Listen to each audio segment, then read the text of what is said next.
Hello दोस्तों, मैं जसबीर सिंह स्वागत करता हूं आपका सिलेक्शन हेल्पलाइन पे। फाइनली भारत में राफेल आ चुका है, जिसकी चर्चा आजकल आप सुन ही रहे होंगे टीवी चैनलों पर, खासकर इतनी ज़्यादा कि फ्रांस भी नहीं जानता इसके बारे में। हमारे टीवी एंकर्स महानतम बता ही चुके हैं, तो उस बारे में हम चर्चा नहीं करेंगे। हम अपनी पढ़ाई से रिलेटेड, स्टडी से रिलेटेड चर्चा इस पर करेंगे कि ये किस प्रकार से ज़रूरी है हमारे लिए। और भारतीय वायुसेना के लिए नो डाउट है कि बहुत ज़्यादा ज़रूरत थी इसकी। इस तरह के एडवांस टेक्नोलॉजी वाले विमान हमारे पास नहीं थे। तो चलिए चलते हैं, पहले चर्चा करते हैं हम अपने आप पे। ये जो है अपनी यात्रा 8 साल 5 महीने 29 दिन बाद भारत पहुंचा है, बिड जीतने के बाद। 31 जनवरी 2012 को दासों ने, राफेल ने 126 एयरक्राफ्ट सप्लाई की MRCA बिड जीती थी, यानी कि बोली जीती थी। 10 अप्रैल 2015 को एनडीए सरकार ने पुनः इसको संशोधन करके 36 विमानों की खरीद की घोषणा की। 29 जुलाई को फाइनली 7,000 किलोमीटर की दूरी तय करके 5 विमानों की पहली खेप भारत पहुंची है। तो 7,000 किलोमीटर की दूरी लगातार तय नहीं किया, यूएई में भी इसको उतारा गया था। ठीक है, अब देखिए ये जो है राफेल किस तरह का है। राफेल का जो मतलब होता है फ्रेंच भाषा में तूफान है। डसॉल्ट एविएशन कंपनी ने बनाया है इसको। इसकी जो डिज़ाइन है मार्शल डसॉल्ट ने तैयार की थी, और इसका जो प्रोग्राम है ये 1985 में इसकी शुरुआत हुई थी। इस प्रोग्राम को बनाने की शुरुआत जो है 1985 में हुई थी। मिराज 2000 भी इसी कंपनी द्वारा बनाए गए विमान थे। ठीक है, मिराज 2000 भी इसी कंपनी द्वारा बनाए गए थे। भारत के साथ जो समझौता हुआ था वो 2016 सितंबर में 36 राफेल के लिए अंतर सरकारी समझौता था, जिसमें 30 फाइटर जेट और 6 ट्रेनी विमान होंगे जो ट्विन सीटर होंगे। 6 ट्रेनी विमान जो हैं इनकी खासियत भी लड़ाकू विमान जैसी ही होगी। इनको ट्रेनिंग के पर्पज़ से बनाया गया है। इनकी जो कीमत है 6,000 लगभग 60,000 करोड़ है। टोटल कीमत इनकी जो है लगभग 60,000 करोड़ है। इससे पहले आखिरी बार 22 साल पहले फाइटर जेट खरीदे थे। अभी हमारे पास जो भारत के पास फ़िलहाल स्क्वाड्रन की ज़रूरत है वो 42 से 43 स्क्वाड्रन होनी चाहिए, लेकिन इस समय केवल 30 स्क्वाड्रन ही बची हैं। एक स्क्वाड्रन में मैं बता दूं आपको 12 से 24 विमान होते हैं। भारत के लिए जो विमान बनाए हैं फ्रांस ने, उसमें से 10 विमान बनाए जा चुके हैं, जिनमें से 5 विमान 29 अप्रैल को अम्बाला एयरबेस पर पहुंच चुके हैं। 5 विमानों को फ्रांस में ही भारतीय पायलटों की ट्रेनिंग के लिए रखा गया है। इसकी जो जनरेशन है राफेल की खूबी मैं बता देता हूँ। राफेल की खूबी है कि ये जनरेशन 4.5 का है। 3 वेरिएंट से हैं इसमें। सिंगल सीटर है सी, वी जो है ट्विन सीटर है, ये ट्रेनी विमान है। एम जो है एयरक्राफ्ट के लिए है, सिंगल सीटर एयरक्राफ्ट कैरियर पे लैंड कर सकता है। और सबसे बड़ी खासियत है इसके लिए ग्राउंड की बहुत कम ज़रूरत होती है उतरने के लिए। ये जो है 400 मीटर के ग्राउंड पर उतर सकता है। इसका जो आकार है एरोडायनामिक है। एरोडायनामिक जिसकी वजह से ये जो हवा में कलाबाजियाँ करता है, ये एरोडायनामिक आकार में बना हुआ है। इस पे जो है एक्टिव इलेक्ट्रॉनिकली स्कैन्ड आरे टेक्नोलॉजी से ये लैस है, जिसकी वजह से इसका जो रडार है वो 360 डिग्री एरिया का कवर करने में सक्षम है। ठीक है, यानी कि राफेल को मोड़ने की ज़रूरत नहीं है, बल्कि इसका रडार राफेल के चारों तरफ के एरिया को कवर कर सकता है। कोई भी चीज़ डिटेक्ट अगर आ रही है तो पहले ही चेतावनी दे सकता है पायलट को, उसको डिटेक्ट करके। ऑप्ट्रॉनिक सेक्टर फ्रंटल इसमें जो है सिस्टम लगा हुआ है, जिससे हवा में 100 किलोमीटर टारगेट लगा सकता है। ये इसकी रेंज जो है 3700 किलोमीटर होगी। कॉम्बैक्ट रेडियस जो है इसकी 1852 किलोमीटर है। 1 मिनट में 60,000 फीट की लगभग ऊंचाई तय करने में सक्षम है ये। ठीक है, ऊंचाई 60,000 फीट की ऊंचाई 1 मिनट में जा सकता है बिना किसी लोड के। जो इसका वजन होगा वो 10 टन है, और लोड के साथ लगभग 25 टन है। इसका मतलब साफ है कि इसके साथ बहुत सारी मिसाइलें ये एक साथ ले जाने में सक्षम है। हिमालय के ऊपर भी उड़ान भरने में सक्षम है। स्टील्थ टेक्नोलॉजी से लैस है, जिसकी वजह से दुश्मन के रडार को ये चकमा देने में सक्षम है। एयर टू एयर फ्यूल भरने में सक्षम है, यानी कि हवा में ही इसका फ्यूल भरा जा सकता है। हर तरह के मौसम में उड़ान भरने में सक्षम है, यानी कि हर तरह के मौसम में ये ऑपरेशनल काम कर सकता है। टॉप स्पीड जो है इसकी 2223 है, लगभग 2223 किलोमीटर पर आवर है। यह जो है पायलट की आवाज़ से भी कंट्रोल हो सकता है। इसका मतलब एडवांस टेक्नोलॉजी है इसमें बहुत ज़्यादा।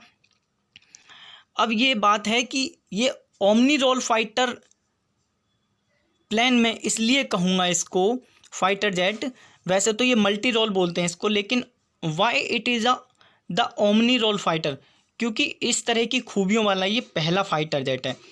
एयर सुपीरियोरिटी के ऑपरेशंस होते हैं, रिकॉग्नाइशंस के ऑपरेशन होते हैं, बॉम्बिंग ऑपरेशन होते हैं, स्ट्रेटेजिक बॉम्बिंग ऑपरेशन होते हैं, मिसाइल फायरिंग ऑपरेशन होते हैं, और नवल नेवी के लिए ऑपरेशंस होते हैं। ये जो है इतनी एक्यूरेसी के साथ ऑपरेशन करने में 100% लगभग एक्यूरेसी के साथ ऑपरेशन करने वाला पहला विमान है। सबसे बड़ी बात है ये युद्ध में जो है भाग लिया हुआ है, तो इसका अनुभव बहुत ज़्यादा अच्छा है। 100% वर्चुअल डिज़ाइंड विद कात्या सॉफ्टवेयर। ये जो कात्या सॉफ्टवेयर है ये डसोल्ट कंपनी ने ही, इसका खुद का है, इसने ही बनाया है, ठीक है।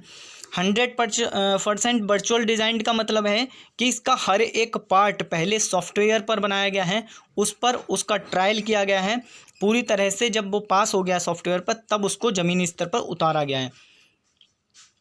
France Rafale multi role fighter उसको बोलते हैं वैसे तो, लेकिन इसके मिशंस क्या क्या हैं मैंने जैसे कि बताया, एयर सुपीरियोरिटी है, रिकॉग्निशन से है, अटैक्स अगेंस्ट लैंड और सी में कर सकता है टारगेट, न्यूक्लियर स्ट्राइक भी कर सकता है, यानी कि न्यूक्लियर बम भी ले जाने में सक्षम है।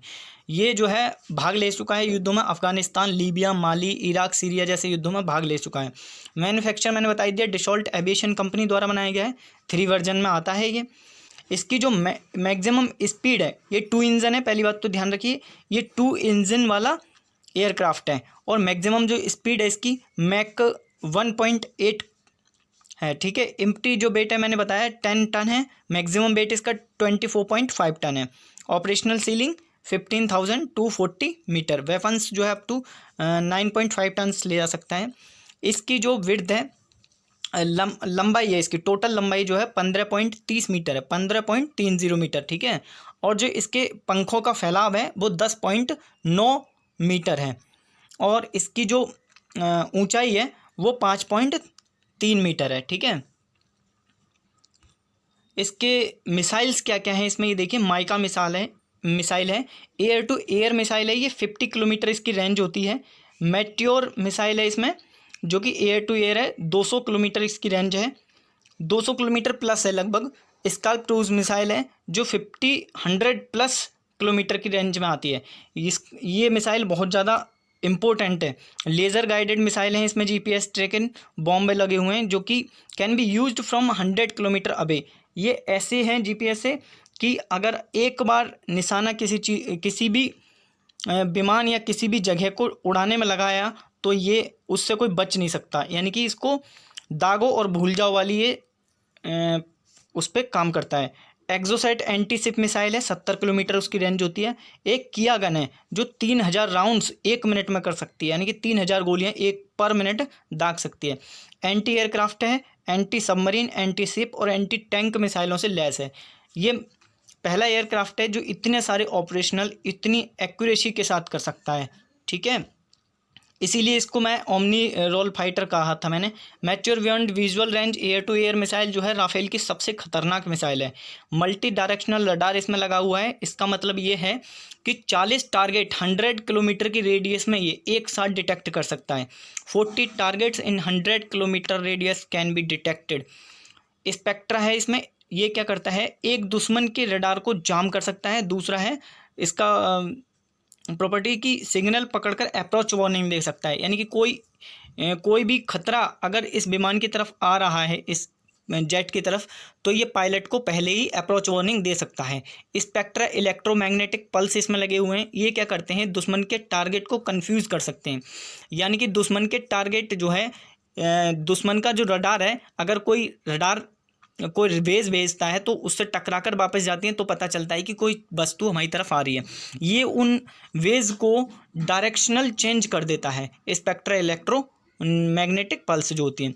एक साथ 6 ब्रह्मोस मिसाइल ले जाने में सक्षम है। ये एक साथ 6 ब्रह्मोस मिसाइल इसमें ले जा सकते हैं, और ये मैंने बताया परमाणु बम ले जाने में भी सक्षम है।